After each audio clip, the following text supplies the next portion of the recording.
Welcome back. आपका फिर से स्वागत है न्यू वीडियो के अंदर।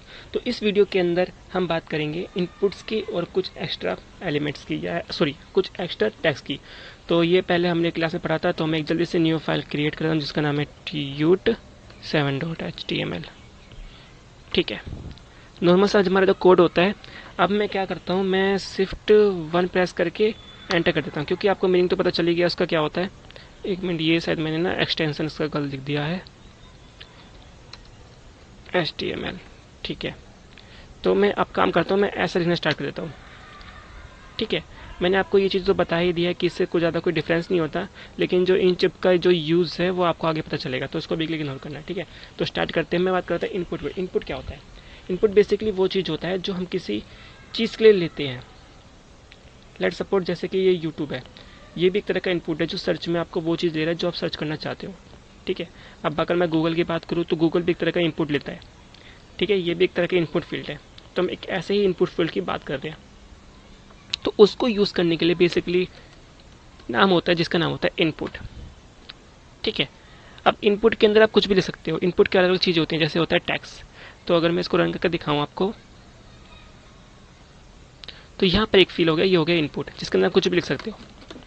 ठीक है, और यहाँ पर जब भी आप इनपुट लिखते हो तो उसका एक टाइप डिफाइन करना पड़ता है, जो कि है टैक्स। ठीक है, टैक्स का मतलब ये है कि ये नॉर्मली टैक्स लेगा, जिसमें नंबर भी हो सकते हैं, कुछ कोड्स भी हो सकते हैं, स्पेशल कैरेक्टर भी हो सकते हैं, कोई फर्क नहीं पड़ता, सिर्फ एक टैक्स की फॉर्मेट में लेगा। ठीक है, अब इसी की तरह हम अलग अलग टाइप के इनपुट यूज़ कर सकते हैं।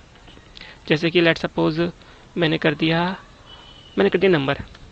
ठीक है, अब इसका मतलब ये है कि ये सिर्फ नंबर को ही लेगा। अगर मैं ABCDS का एंटर करूँ तो ये नहीं लेगा। ठीक है, ये नहीं लेगा, लेकिन ये ई लेगा। ई का एक अलग चीज़ है, ये ई क्यों ले रहा है इसका रीज़न बाद में आपको बताऊंगा मैं।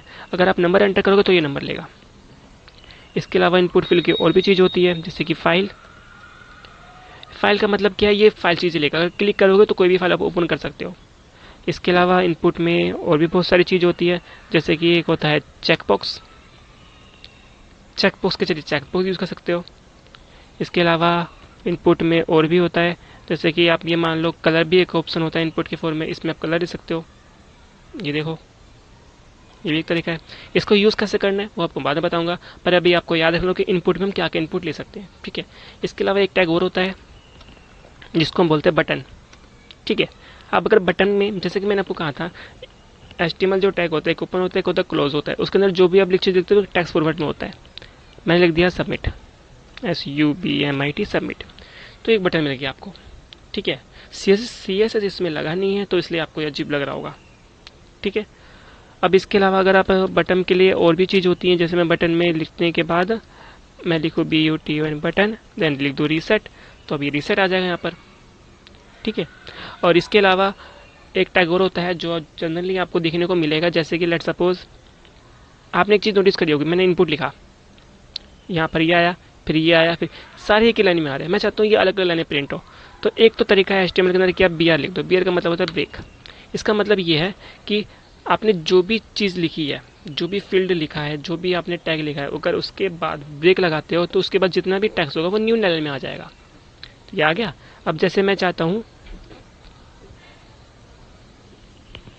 जो मेरा फाइल है, इसके बाद बाकी चीज़ें जो ब्रेक में या न्यू लाइन में आए, मैंने क्लिक किया तो ये न्यू लाइन में आ गई। मैं चाहता हूँ ये बटन नीचे न्यू लाइन में आ जाए, न्यू लाइन में आ गया। ठीक है, ऐसे करके ब्रेक यूज़ कर सकते हो। इसके अलावा एक टैग और होता है जिसको बोलते हैं HR।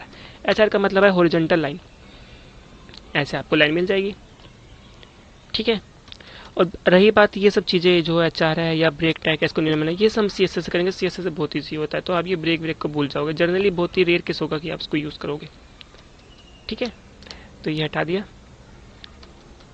ये भी हटा देता हूँ, सॉरी रख देता हूँ, क्या पता आपको जरूरत पड़ेगी। ठीक है, तो ये सब चीज़ें, ये जो इनपुट है, ये बटन है, ये अगर अभी आपको इसका मीनिंग अच्छे से समझ में नहीं आ रहा होगा, लेकिन ये बहुत ही इंपॉर्टेंट है। और एक चीज़ और, आपने जैसे बताया ना, ये यूट्यूब के अंदर ये इनपुट फील्ड है जिस पर लिखा है सर्च बार, सर्च लिखा है। हम यहाँ पर भी ऐसे कर सकते हैं, हम यूज़ करेंगे प्लेस होल्डर और यहाँ लिखेंगे सर्च। प्लेस होल्डर बेसिकली एक एट्रीब्यूट है। एट्रीब्यूट कुछ नहीं होता, एक टैग्स की या एलिमेंट की एक एडिशनल प्रॉपर्टी होती है जो बेसिकली बताती है कि ये पहले से लेके चल रहा है। सर्च ठीक है, आप सब चीज़ें प्ले स्टोर यूज़ कर सकते हो। ठीक है, तो इस वीडियो में इतना ही, नेक्स्ट वीडियो में नेक्स्ट प्रोडक्ट मिलेंगे।